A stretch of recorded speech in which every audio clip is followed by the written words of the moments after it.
Welcome to federal का margin. ये है चैप्टर नंबर 1 का आखिरी लेक्चर, जिसमें हम प्रूफ रीडिंग के बारे में बात करने वाले हैं। और इससे पहले हमने 4 लेक्चर्स अपलोड किए थे, जिसमें पहले चैप्टर में हमने इंट्रोडक्शन किया, जिसमें कॉम्प्रिहेंशन हमने पढ़ा। दूसरे में हमने उसके सवाल और जवाब किए। तीसरे में हमने एडजेक्टिव्स और उसके सवाल और जवाब किए। और चौथे वाले में हमने कंडीशनल सेंटेंसेस और उनके सवाल और जवाब किए। अब हम आते हैं इस चैप्टर के आखिरी लेक्चर में, जिसमें प्रूफ रीडिंग पढ़ने वाले हैं। और वीडियो शुरू होने से पहले आप चैनल को सब्सक्राइब कर लें और वीडियो को साथ में लाइक भी कर लें। तो अब है ना, हम शुरू करते हैं। तो प्रूफ रीडिंग क्या होती है यार? प्रूफ रीडिंग ये होता है कि अगर आपके पास टेक्स्ट पड़ा हुआ है, आपके पास एक लंबा सा है ना टेक्स्ट पड़ा हुआ है, या कॉम्प्रिहेंशन पड़ा हुआ है, कुछ भी पड़ा हुआ है लंबा सा है ना, आपके पास बहुत सारे सेंटेंसेस पड़े हुए हैं, जुमले पड़े हुए हैं, और आपको है ना उसको है ना वापसी पढ़ना है। अगर लेट्स से आपने एक कहानी लिखी, एक स्टोरी लिखी या ऐसे लिखा, फिर आप उस चीज़ को वापसी पढ़ोगे। क्यों पढ़ोगे? क्योंकि उसमें गलतियाँ हो सकती हैं, आपको पता नहीं है, और हमेशा एक ना एक गलती निकलती ही है। इसलिए इसको कहते हैं प्रूफ रीड। प्रूफ रीड का मतलब क्या है कि यार, प्रूफ है मतलब सबूत, और रीड मतलब पढ़ना। प्रूफ रीड का मतलब ये है कि यार बस हम देख रहे हैं कि यार ये सही लिखा है या नहीं, बस ये है और कुछ नहीं। तो बस हम वेरीफाई कर रहे होते हैं, चेक कर रहे होते हैं कि यार प्रूफ मतलब देख रहे हैं कि अच्छा ये सही लिखा है या नहीं। ये मतलब है प्रूफ रीड का, कि यार प्रूफ हमारे पास होना चाहिए कि हमने सही सब कुछ लिखा है। और कैसे वो पढ़ के करते हैं, तो यही है ना चीज़ यहाँ पे लिखी हुई है। Proof reading is the careful reading of a text for errors in grammar, spelling and punctuation. Proof reading is the last stage of the writing process occurring after revision. ये हमेशा राइटिंग करने के बाद, अगर आपने राइटिंग की या कुछ भी, उसके बाद आप ये करते हैं। Why to proofread? Mistakes in an essay distract the reader from the content of the essay and make an unprofessional impression on the reader. Always try to make reading your work a pleasure. मतलब ये कह रहा है कि यार गलतियां जब होती हैं तो आपका काम अच्छा नहीं लगता, गंदा लगता है। आपको कोई काम बोलेगा और उसमें आपने इतनी गलतियां की हुई तो अच्छा नहीं लगेगा।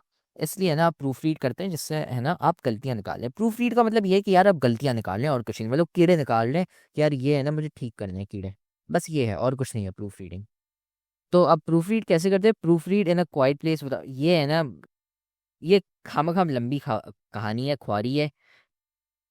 ये है ना आप छोड़ भी सकते हैं, लेकिन जिसको पढ़ना है ना वो पढ़ भी ले। लेकिन इस पे है ना आपसे सवाल नहीं किए जाएंगे, ये एम ही लिखा हुआ है, लेकिन आप भले पढ़ लें। लेकिन प्रूफ रीड मैं आपको सिंपल तरीका बताता हूँ। और सबसे इम्पोर्टेंट बात, हमने इस चैप्टर के ग्रैंड टेस्ट का जो प्रैक्टिस टेस्ट है उसका लिंक हमने डिस्क्रिप्शन में डाल दिया है। आप डिस्क्रिप्शन में जाकर ये ऊपर पहला लिंक है प्रैक्टिस ग्रैंड टेस्ट को, यहाँ पे जाएं और सॉल्व करें और प्रैक्टिस करें। यहाँ से आपने अगर प्रैक्टिस कर ली, आपके एग्जाम्स के अंदर एमसीक्यूज के अंदर 100% मार्क्स गारंटेड है। उसके अलावा अगर आपको हमारे फ्री नोट्स चाहिए, lecture, guest papers, model papers चाहिए, तो इस पहली वाली लिंक पे क्लिक करके आप हमारे चैनल को ज्वाइन हो जाए, और दूसरी वाली लिंक को क्लिक करके आप हमारा व्हाट्सएप ग्रुप है इंपॉर्टेंट प्रीमियम, उसको ज्वाइन हो जाएं। ठीक है, अगर आपको ट्यूशंस वगैरह के अंदर एनरोल होना है, कोई डाउट है, तो ये हमारा व्हाट्सएप नंबर, इस पर क्लिक करेंगे आप डायरेक्ट व्हाट्सएप पे चले जाएंगे, और तमाम बुक्स के पीडीएफ इस वाले यहाँ पर आखिरी वाले आपके पास गिवन है। आप यहाँ से कोई भी बुक उठा सकते हैं, आपकी जो मर्जी चाहे, सारी की सारी क्लासेस का। इसके साथ साथ आपसे रिक्वेस्ट है, आप चैनल को सब्सक्राइब और वीडियो को लाइक भी करते हैं। लोगों ने आपके लिए एक पेज निकाल दी है हमारी, जिसके अंदर आपको इंग्लिश की पूरी तैयारी करवाई जाएगी और इंग्लिश की लाइव ऑनलाइन क्लासेस जूम पर दी जाएंगी। आपको पूरी बुक कवर करवाई जाएगी और आपको एग्जाम के हिसाब से भी प्रिपेयर किया जाएगा। चैप्टर टेस्ट होंगे, आपकी वीकली टेस्ट लिया जाएगा, और सबसे इंपॉर्टेंट चीज़ आपके एग्जाम राइटिंग मेथड सेशंस दिए जाएंगे कि भाई एग्जामिनर को क्या चीज़ चाहिए, एग्जाम के पेपर के अंदर लिखते कैसे हैं। और सबसे इंपॉर्टेंट, हमारे guess paper, target paper, model paper जो हम देते हैं ना आपको, गेस पेपर, उससे 60 to 70% तो आपका पेपर लग ही जाता है, तो आपकी 70% तो तैयारी हो गई। और अल्हम्दुलिल्लाह अल्हम्दुलिल्लाह अल्लाह के शुक्र से हमारे बच्चों के 85 से 90% से अबव आ ही जाते हैं बिल्कुल आसानी से, जो इस चीज़ को फॉलो करते हैं। और इसकी फ़ी पता है पूरे साल की एक सब्जेक्ट की कितनी है? सिर्फ और सिर्फ 3,000 रुपये आप लोगों के लिए। पहले पिछले साल 12,000 थी, उससे बड़ी भी थी, लेकिन अभी आप लोगों के लिए हमने कर दी है सिर्फ और सिर्फ 3,000 रुपये। और जिससे आप लोग इजीली ले पाएँ पूरे साल, 1 ईयर के लिए हर चीज़ दी जाएगी। और आपको जो लाइव क्लासेस ली जाएंगी आपको जूम पर दी जाएंगी, ठीक है, हमारी ट्यूशन में, और उसकी रिकॉर्डिंग्स भी आपको दी जाएंगी। अगर आपको रजिस्टर करना है, इस व्हाट्सएप नंबर पे मैसेज करें, आपको यहाँ पे हम बता देंगे कैसे पेमेंट करनी है और कैसे फ़ी भेजनी है, और आपको हम हमारे ऐड कर लेंगे। लेकिन ये सबसे बड़ी डील, जितना जल्दी लेंगे उतना आपके लिए फ़ायदेमंद होगा। प्रूफ रीड कैसे करते हैं? बस ये है कि यार जो आपने लिखा है ना वो आप वापसी दोबारा पढ़ें, और सुकून से, ठंडे दिमाग से। ऐसा ना हो कि यार टेंशन है, यार वो काम है, कोई नहीं, स्ट्रेस लेके नहीं, सुकून से है ना, आपने एक जगह पे बैठ के पूरी चीज़ सब कुछ पढ़ना है। अब हमें अब हम है ना इसके सवाल करते हैं और मैं आपको सिखाता हूँ कि प्रूफ रीडिंग कैसे करते हैं। तो उसमें मसले कौन से हैं, यहाँ पे लिखा हुआ है finding mistakes mostly punctuation and spelling about 10 mistakes पर पैराग्राफ। मतलब ये जो 3 लाइन का एक है ना, ये इसमें 10 मिस्टेक्स हैं। चलें तो अब है ना पैराग्राफ 1 करते हैं और मैं आपके लिए प्रूफ रीड भी करूँगा। तो सबसे पहले, did you know that bats are mammals. इस पहले ही सेंटेंस में 3 गलतियाँ हैं। पहली गलती क्या है कि यार जब भी सेंटेंस शुरू होता है तो आपका कैपिटल में होना चाहिए। तो सबसे पहले ये कैपिटल में नहीं है, तो डिड यू, और फिर इसके बाद एन ओ जो है ना, एन ओ नहीं होना चाहिए। एन ओ क्यों नहीं होना चाहिए?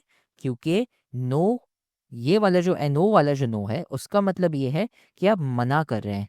लेकिन जो यहाँ पे नो हमें चाहिए वो है कि आपको पता है क्या, और उसकी स्पेलिंग है KNOW, ये है। फिर did you know that bats are mammals, ये सेंटेंस हो गया। अब ये देख रहे हैं फुल स्टॉप पे खत्म हो रहा है, लेकिन ये सवाल है। ये आपसे पूछ रहा है कि यार आपको पता है कि बैट्स मैमल्स होते हैं, ये सवाल है। और सवाल जब भी आता है तो उसको क्वेश्चन मार्क से खत्म करते हैं। ऐसे करते हैं प्रूफ रीडिंग कि यार आप पूरे सवाल को पढ़ो, उसमें आप देखो कि अच्छा स्पेलिंग एरर्स हैं, ग्रामेटिकल एरर्स हैं, पंक्चुएशन एरर्स हैं, ये सारे आप देखते हो। फिर उसके बाद आप दूसरे सेंटेंस में जाते हैं। We know they are mammals just like us because they are warm blooded, they are the only mammals. अच्छा अब है ना यहाँ पे मसले में बताता हूँ। सबसे पहला है कैपिटल होना चाहिए, कैपिटल W। क्यों? क्योंकि नया सेंटेंस शुरू हो रहा है तो कैपिटल होना चाहिए। वी एंड देन वापसी वो नो वाली गलती हुई है, एन ओ नहीं होना होगा यहाँ पे। नो का मतलब ये है कि मना करना, लेकिन हमें पता होने वाला नो चाहिए, वो है KNOW। We know they are mammals just like us because they are warm blooded. अब यहाँ पे देख रहे हैं, यहाँ पे आपका सेंटेंस खत्म हो जाता है, लेकिन यहाँ पे फुल स्टॉप नहीं डाला हुआ। तो हम यहाँ पे फुल स्टॉप डालेंगे और इससे आपका सेंटेंस खत्म हो जाएगा। आप देख रहे हैं यहाँ पे warm blooded they are the only mammals, यहाँ पे एक डिस्ट्रैक्शन आ रहा है, यहाँ पे एक ब्रेक आ रहा है। यार यहाँ पे हमें फुल स्टॉप डालना है, वरना क्योंकि ये दो अलग अलग टॉपिक्स हैं, ये दो दो अलग सेंटेंसेज हैं, इसलिए यहाँ पे फुल स्टॉप आएगा और फिर इसको हम कैपिटल कर देंगे क्योंकि नया सेंटेंस आ रहा है। तो they are the only mammals that know, वापसी वो गलती हो गई, NO की जगह में KNOW डालना है। That know how to fly, full stop. ये सेंटेंस वापसी खत्म हो गया यहाँ पे, ठीक है। अब इसके बाद आगे हम जाते हैं अगले सेंटेंस पे, जो जिसके लिए हमें वापसी फुल स्टॉप डालना पड़ेगा। Bats are nocturnal. अब नॉकटर्नल जो है ये कैपिटल में दिया हुआ है। अब इसको है ना आप छोटे में लिखेंगे, इसको कैपिटल नहीं होगा क्योंकि ये एक टर्म है, कोई इतना खास अल्फाज नहीं है, बस एक साइंटिफिक टर्म है, तो उसको आप कैपिटल करके नहीं लिखेंगे। और फिर वहाँ पे कॉमा आ रहा है, यहाँ पे कॉमा आप डाल सकते हैं, नहीं डाल सकते हैं, आपकी मर्जी है। ये जो कॉमा यहाँ पे है ना, ये वाला कॉमा ज़रूरी नहीं है, आ भी सकता है नहीं भी आ सकता है, आपकी मर्जी है। लेकिन मैं नहीं डाल रहा, मैं हटा रहा हूँ उधर से, सुकून से है ना, मैं सिंपल रख रहा हूँ। Which means they sleep during the day and are awake at night. अब देख रहे हैं आखिर में क्वेश्चन मार्क आ रहा है, वो गलत है, यहाँ पे फुल स्टॉप आएगा। क्यों आएगा फुल स्टॉप? क्योंकि ये सवाल नहीं पूछ रहा, ये बता रहा है आपको कि यार वो रात में जागते हैं और सुबह को सोते हैं, ये बता रहा है। ऐसे करते हैं प्रूफ रीड कि यार मैं सबसे पहले कैपिटलाइजेशन देख रहा हूँ कि अच्छा मेरे जो वर्ड्स हैं वो कैपिटल हैं या नहीं। कैपिटलाइजेशन सबसे पहले देखनी है आपने। दूसरा ये देखना है कि स्पेलिंग सही है या नहीं, जैसे इसमें नो और KNOW वाला नो को बहुत मिक्स किया गया। और तीसरा कि पंक्चुएशन सही है या नहीं, आखिर में फुल स्टॉप क्वेश्चन मार्क इनसे सही एंड हो रहे हैं या नहीं। ऐसे करते हैं प्रूफ रीड। ये है पहले वाले का जवाब। फिर अब दूसरे वाले में आते हैं। दूसरे पैराग्राफ में बीज आर इंटरेस्टिंग एनिमल्स, बीज की स्पेलिंग यहाँ पे गलत लिखी हुई है, बीज की ऐसी स्पेलिंग और साथ में वो कैपिटल होता है। बीज आर इंटरेस्टिंग, इंटरेस्टिंग की भी गलत स्पेलिंग लिखी हुई है, animals. A honey bee again वापसी स्पेलिंग गलत लिखी हुई है, DE होगा यहाँ पे। Can fly at a speed of 15 miles per hour. फिर यहाँ पे अब देख रहे हैं बाद में hour a hive of honey bees, ये देख रहे हैं यहाँ पे ब्रेक आ रहा है, एक इंटरप्शन आ रहा है, वो इसलिए क्योंकि वो अलग सेंटेंस है, तो इसकी वजह से यहाँ पे फुल स्टॉप आएगा और फिर जो ए है उसको हम कैपिटल कर देंगे। ए हाइव ऑफ हनी बीस has about 40,000 bees in it. अब यहाँ पे क्वेश्चन मार्क आ रहा है यार। आप ये देखें कि अच्छा ये हैज़ होगा कि यार ये सवाल है, ये आपको मैं बता रहा हूँ, ये मैं आपको बता रहा हूँ कि यार एक हाइव ऑफ हनी बी होता है, उसमें 40,000 बीस होते हैं।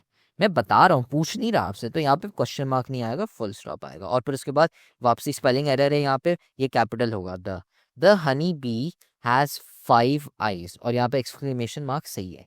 आप फुल स्टॉप भी डाल सकते हैं, एक्सक्लेमेशन मार्क भी, मसला नहीं है, दोनों सेम है। लेकिन उसके बाद जो ए है उसको कैपिटल करना पड़ेगा, क्योंकि एक नया सेंटेंस आ जाता है। A worker bee will mack, make होगा यहाँ पे, मैक नहीं होगा, will make 1/12 of a teaspoon of honey over its lifetime. अब देख रहे हैं यहाँ पे क्वेश्चन मार्क आ रहा है, लेकिन यार क्वेश्चन मार्क तो यहाँ पे नहीं आना चाहिए, क्योंकि ये सवाल नहीं है, ये बता रहा है हमें कि यार एक वर्कर बी होती है, वो है ना जो आपका टी स्पून होता है उसकी 1/12 आप है ना उसमें हनी ले लें, वो उतनी है ना हनी बनाती है, उतना है ना वो बनाती है हनी पूरी अपनी ज़िंदगी भर में। तो इसलिए ये हमसे पूछनी है, बता रहे, तो फुल स्टॉप आएगा, क्योंकि सवाल नहीं पूछा जा रहा। फिर बीज हैव बीन मेकिंग हनी, मतलब माखी, फॉर अबाउट 150 मिलियन ईयर्स, ये सही है, आखिरी सेंटेंस सही है। तो इससे हमारा सेकंड पैराग्राफ हो गया। ऐसे हमने प्रूफ रीड किया कि अच्छा ये मसले थे इसमें, स्पेलिंग के थे, ग्रामर के थे, और पंक्चुएशंस के। फिर आते हैं पैराग्राफ 3 में। पैराग्राफ 3 में क्या है, सबसे पहला पहला तो मसला ये है कि यार कैपिटल तो है नहीं वो, तो अच्छा यहाँ पे तो सबसे पहले कैपिटल कर दिया। Did you know that a person can live without food for more than a whole. अब होल यहाँ पे गलत लिखा हुआ है, क्यों? ये होल का मतलब है खड्डा, हमें होल ये वाला खड्डा वाला नहीं चाहिए, हमें पूरा वाला होल चाहिए, पूरा, उसका मतलब जो WHOLE है, हमें ये चाहिए। ये बता रहा है कि यार एक जो इंसान है वो बगैर खाने के पूरे 1 महीने तक रह सकता है, पूरा 1 महीना। हम महीने में खड्डा नहीं खोदना चाह रहे, हम क्या कहना चाह रहे हैं कि यार एक पूरे महीने में है ना एक इंसान बगैर खाने के रह सकता है। अ person can only live for about, four नहीं, फॉर अबाउट 1 वीक। 1 वीक गलत है, 1 का मतलब जीतना, 1 वीक होगा, 1 हफ्ता, विदाउट वाटर, और फिर फुल स्टॉप। यहाँ पे सेंटेंस खत्म हो गया, क्यों? क्योंकि फिर वहाँ पे है ना एक नया टॉपिक शुरू हो रहा है।